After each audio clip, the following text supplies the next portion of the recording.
Welcome to part 4 of the Enrollment Reporting webinar series. Today, we will review next steps and expectations after an enrollment file has been processed for your institution.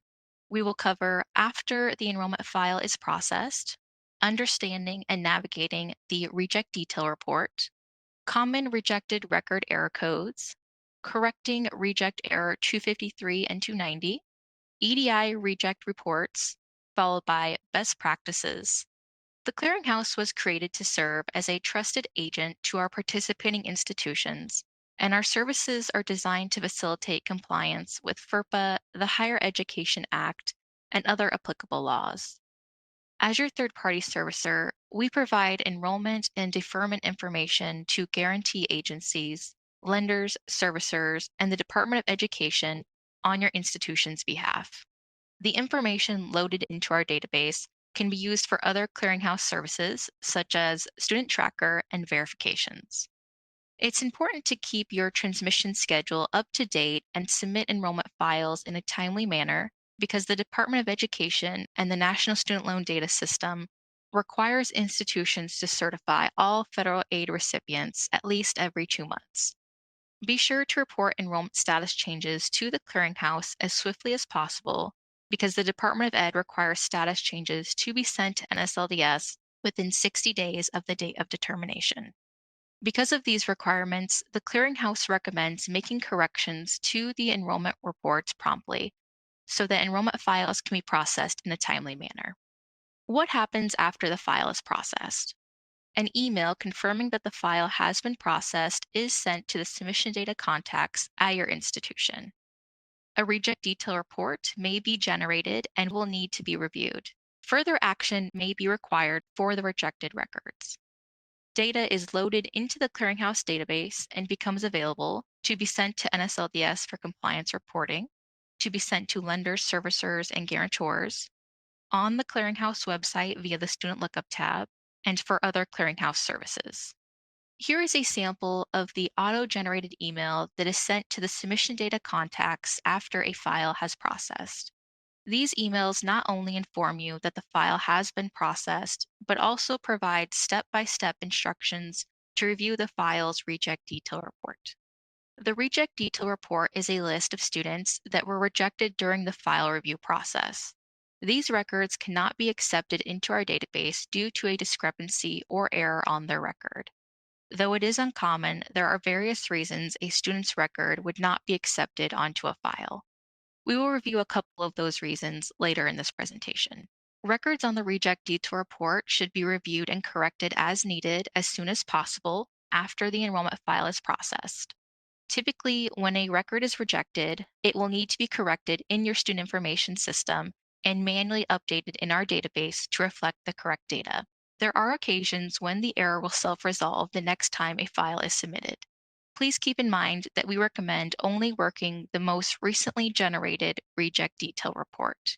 Previously rejected records may have since been resolved, and making additional updates or changes may not be necessary. To access your reject detail, you will log onto our secure website and click on the Student Reporting tab. Then click on the Data Reporting Dashboard link. The Enrollment Reporting Reject Detail tile appears in the Needs Immediate Attention box or can be accessed through the green menu options to the left. Unlike other reports that appear in the Needs Immediate Attention box, the Reject Detail report does not currently offer the ability to update records directly through the report. The Reject Detail report tile will continue to appear in the Needs Immediate Attention box until a new enrollment file has been processed, even if the updates have been submitted for those students. When a file is processed and records have been rejected, the days outstanding count restarts. If a file is processed and no records have been rejected from the file, the Reject Detail report tile will not appear in the Needs Immediate Attention box. If the Reject Detail report tile has been reviewed and any applicable updates have been submitted, this tile can be hidden. To hide the tile, click the box in the upper left corner of the tile and click Hide in the upper right corner of the Needs Immediate Attention box. Hiding a tile only hides it from your view on the dashboard. It does not hide the tile for other contacts at your institution. To unhide a tile, click the Unhide button. To review the Reject Detail Report, click on the tile. When you click on the Reject Detail Report tile, you'll be taken directly to the Reject Detail School Review tab in the School Transmission Detail screen. These details are for the most recently processed enrollment file. The Reject Detail School Review tab will show you the specific error that led to the student's rejection from the file.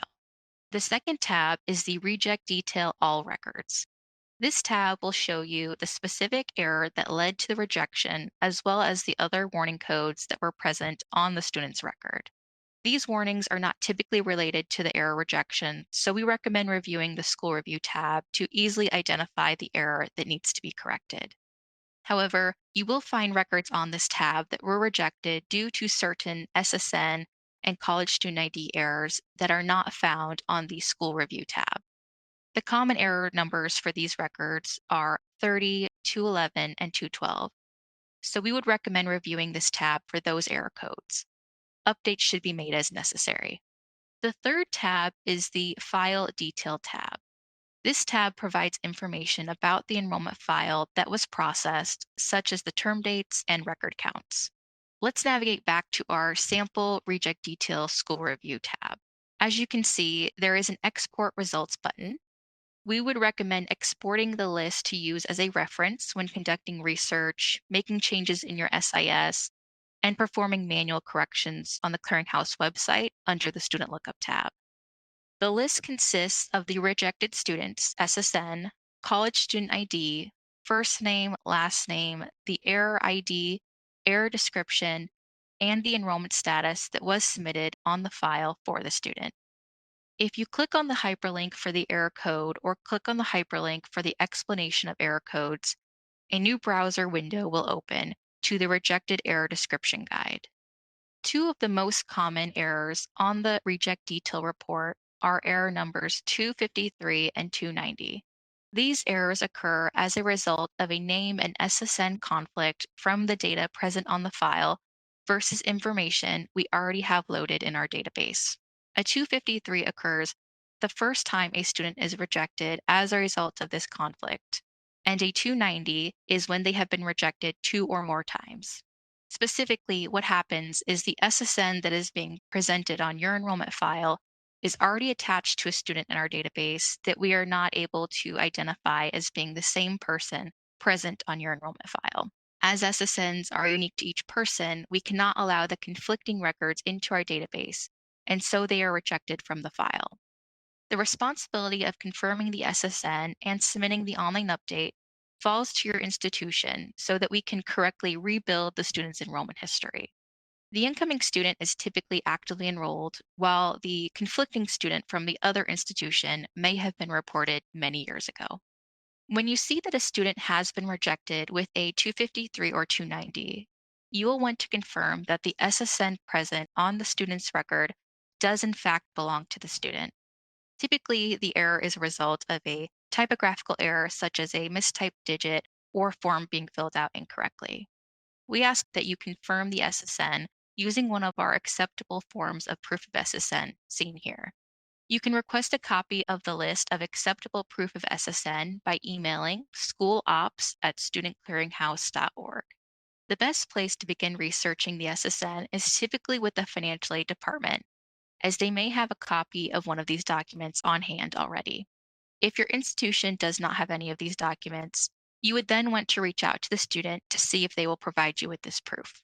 We are aware that you cannot require a student to provide proof of SSN, so it is up to the student if they want to provide that information or not. We would recommend maintaining any documentation of your outreach and their response, just in case it is needed in the future. If you are unable to obtain adequate proof of SSN, the student will continue to be rejected from your files. You'll want to advise the student that without confirmation, we will not be able to load their record into our database, and in turn, unable to utilize any services that we help provide, such as student self-service or reporting their enrollment to their lender. You do not have to provide the proof of SSN to us unless a further conflict is found. At that time, an analyst will reach out to you to request a copy of that proof to be sent to us via our secure fax line. We would recommend holding on to a copy of that proof until you see that we have processed the online update into our database. Once you have confirmed the correct SSN for the student, you'll want to first ensure that the correct SSN has been updated in your student information system. Next, the student will need to be added to the clearinghouse database using the correct SSN through an individual manual online update. Sending the SSN on the file again does not tell us that the research has been done to confirm the SSN. To add the student's record, go to the Student Lookup tab on the secure website, type in the correct SSN for the record that is being rejected, and click Search. You should have a message pop up that advises the student record was not found. At the bottom of the page, there will be a small image of a person holding a pencil that says Add New Student. Click this button to continue with updating the student's record. From there, you will need to enter the student's enrollment information. All fields with an asterisk are required. If you do not know the student's address, please enter UK. This translates to unknown. Please note when you are adding a new student and the student has been enrolled for multiple terms, enter the enrollment information for the first term the student should have been reported as enrolled. In this example, the student is currently enrolled but should have been reported since August of 2021. Please be sure to include program level data if the student is in a program. If the student entered and left a program before July 1st of 2014, then you do not need to provide program level information for that specific program. Once we have received your request to add the student, a clearinghouse analyst will review the request. We ask for you to provide the oldest set of enrollment information for the student so that we can manually rebuild their enrollment record for you. As mentioned before, if needed, the analyst may request to see the proof of SSN for the student in order to proceed with adding the record. The student's record may need to be updated directly with the NSLDS as well. Please have someone with access to the NSLDS website confirm that the student's history is correct in the NSLDS database and update it as needed. While we are on the topic of submitting online updates, I just want to take a moment to mention a reminder about online updates. Most online updates cannot be submitted or processed when a file is in-house. If you attempt to update a student, but the file in-house is preventing you from submitting the update, you will encounter an alert box like the one pictured here. The alert advises you to reach out to the clearinghouse for assistance. If the update is for a student that is being reported on the current enrollment file in-house, reach out to the assigned analyst to determine if the information that needs to be updated is reflected on the file or to see if the change can be applied to the file before processing. Factors such as the certification date and type of update will determine if they can apply the change to the file. If the student is not being reported on the current enrollment file, the analyst assigned to your file will not be able to perform the update on your behalf, so please avoid sending the information to them that needs to be updated. Instead, feel free to reach out to check on the status of the file. We often find that an error report is posted to the web for the school to review, and we are not able to process the file until all warnings and errors are reviewed and corrected or confirmed. This slide is specifically for institutions with student information systems that utilize EDI mapping for their data extract. This is most commonly Banner, but also some iterations of Genzabar. If you do not use EDI mapping software, please be patient and sit tight as we will cover some best practices after this slide. Each student has an EDI map for their record, and it must meet certain requirements in order for the record to be accepted on an enrollment file. Records will be rejected due to missing or invalid data within the EDI record layout. The rejected records will be placed in your institution's FTP account for review after the enrollment file is processed.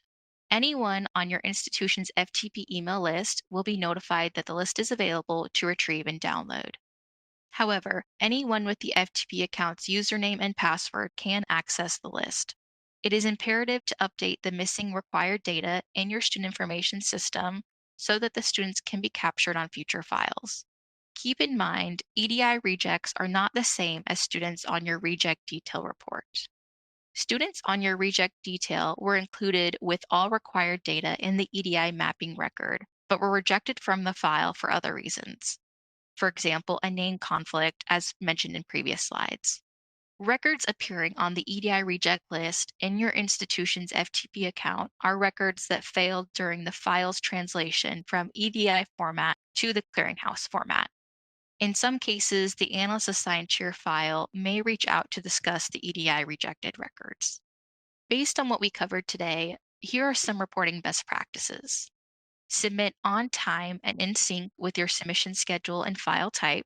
Identify and ensure students that should be reported are on enrollment files with the accurate SSNs and enrollment data. Save and process your error resolution on the web report in a timely manner. Review the reject detail report and, if applicable, EDI rejected record list and submit corrections as needed. Update your student information system with any corrections you make to avoid future errors and warnings. And contact us at schoolops@studentclearinghouse.org or by calling 703-742-4880 with any questions related to enrollment reporting. I hope you all enjoyed today's presentation. Please sign up for the remaining webinars in the enrollment reporting series. Part 5 will cover the importance of reporting separation statuses for students.